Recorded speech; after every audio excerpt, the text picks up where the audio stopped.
भद्रक जिलार वरिष्ठ नागरिक मानक पई एक सचेतनता कार्यक्रम जिला महकुमा आयोजन करा जायछि।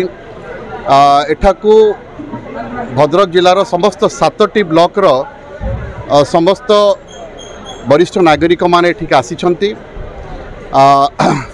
एवं आम जिलार जदि मु कहिबी 15 लाख पॉपुलेशन तार पाखापाखि 1.5 लाख लोक होउछंती वरिष्ठ नागरिक माने। से माने निजको ऑर्गेनाइज करिछंती, ब्लॉक स्तर रे संघ गठन करिछंती एवं ब्लॉक संघरु से जिला स्तर में गोटे संघ गठन करिछंती एवं ए संघ गठन करने द्वारा से गोटे प्लेटफॉर्म पाइछंती सेमानकर सुख दुख को शेयर करबा पई।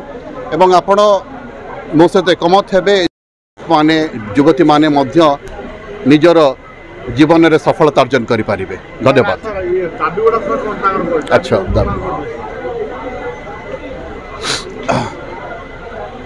को शेयर करेंगे दुख लाघव हम एवं सुख को जदि शेयर करेंगे सुख द्विगुणित हम।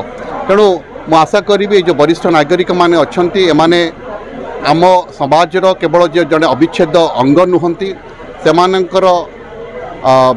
वरिष्ठता से अभिज्ञता को लेकर आम समाज आगे पारिबो। किंतु बहुत दुख लगुच आज युवपीढ़ी माने वरिष्ठ नागरिक मानक हेय ज्ञान करुछंती, ताकू जेतिकी सम्मान ताकू जेतिकी श्रद्धा